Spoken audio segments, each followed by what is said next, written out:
अस्सलाम वालेकुम। कॉलम के साथ मैं हूं माहपारा सफदर। आज मेरी याददाश्तों से एक वरक सुनिए। शोबे खबर से वाबस्तगी के दौरान दो खबरें ऐसी थीं जिनमें से एक पढ़कर अफसोस हुआ और एक ना पढ़कर। एक जमहूरियत की मौत की खबर थी और एक आमरीत की। दोनों खबरें अपनी अपनी जगह पाकिस्तान की सियासी तारीख में हमेशा के लिए महफूज हो गईं।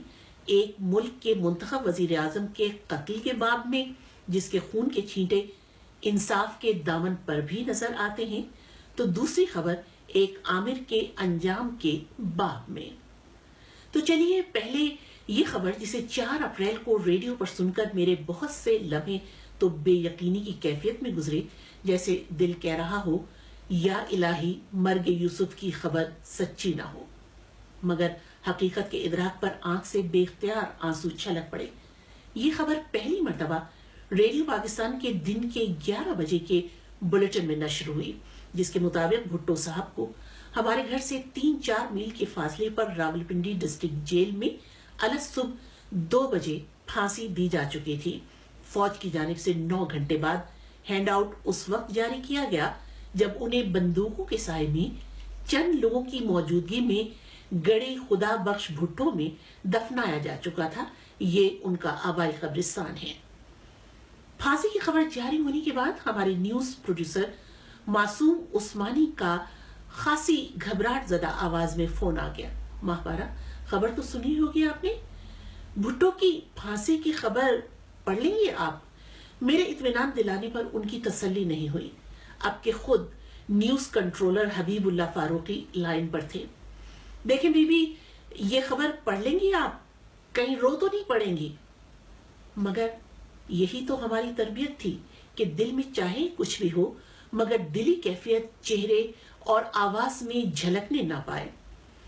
भुट्टो की फांसी की चंद लफ्जों की खबर के साथ उन्हें दफनाए जाने के चंद सेकंड की फुटेज भी दिखाई गई, जिसमें बंद ताबूत में चंद लम्हों के लिए उनके चेहरे की झलक भी दिखाई गई, जिसका मकसद गालिबन लोगों को आगाह करना नहीं, ये बावर कराना था कि दफन होने वाली लाश जुल्फिकार अली भुट्टो की ही है। उफ, क्या बेकसी थी लाश पर। मुझे ख्यालों में उस लाश के पीछे माउजेतुंग कैप पहने वो जवां साल भुट्टो याद आया और नजर आया, जिसे मैंने अपने लड़कपन में चंद गज के फासले से देखा और सुना भी था। सन 68 या 69 में जुल्फिकार अली भुट्टो अपनी नई सियासी पार्टी पीपल्स पार्टी की तंजीम के सिलसिले में सरगोदा भी आए, तो वहां चंद मिडिल क्लास प्रोफेशनल लोगों ने भुट्टो साहब को हाथों हाथ लिया, बहुत गर्मजोशी से, और उनकी खूब पजीराई की। वो हमारे अजीज वकील मसूद जाहिदी के घर ही में ठहरे थे। भुट्टो सैटेलाइट टाउन में हमारे घर से कुछ ही फासले पर हमारे एक खानदानी दोस्त अली अहमद काजमी के घर खवातीन से खिताब करने आए थे, और मैं भी अपनी वालदा और बड़ी बहन फौजिया के साथ उन्हें सुनने गई थी। 70 के इंतखाबात में नाकाबिल यकीन मकबूलियत के बाद पीपल्स पार्टी मिडिल क्लास से कदरे दूर और जागीरदारों के करीब होती और उनकी मकबूजा बनती चली गई, मगर अवाम आज तक उस शख्स को अपने जहनों से दूर नहीं कर सके थे जो उनके लिए जमहूरियत की एक अलामत बनकर उभरा था, और उसने उन्हें और कुछ नहीं तो कम से कम पहली मर्तबा उनको उनके वोट की अहमियत का एहसास दिलाया था। वो खबर जो मैं पढ़ नहीं सकी, वो जनरल जिया की हलाकत की खबर थी। जनरल जिया का फौजी तैयारा 17 अगस्त सन 88 को लगभग 3 बजे क्रैश हुआ। उस दिन 9 बजे खबरनामे पर मेरी और अजहर लोधी की ड्यूटी थी।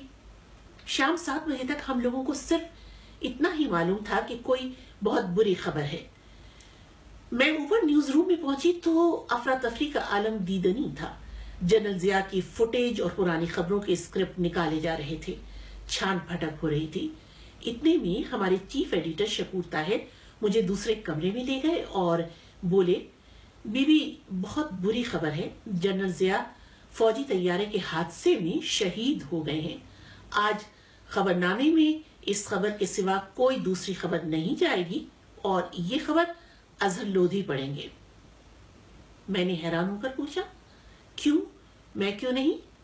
शकूर ताहिर ने कहा, बीबी आप लोगों ने मेकअप वगैरह किया होता है, बड़ी संजीदा खबर है, जरा अच्छा नहीं लगता, कोई मर्द ही पढ़े तो बेहतर है।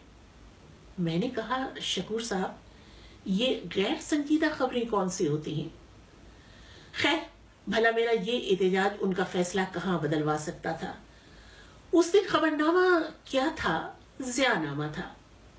मेरी नजरों में 4 अप्रैल 1979 का मंजर उतर आया और मैंने ये सोचा कि एक सिविलियन रहनुमा की इतनी बेतौकीरी कि उसे सूली पर चढ़ा दिया जाए और उसकी महज चंद सत्रों की खबर नशर हो, और एक आमिर की इतनी इज्जत अफजाई कि वो हलाक हो तो शहीद, और खराज तहसीन के ढेर, और पूरा खबरनामा सिर्फ इस एक ही खबर के बारे में। आपकी राय का इंतजार रहेगा। खुदा हाफिज।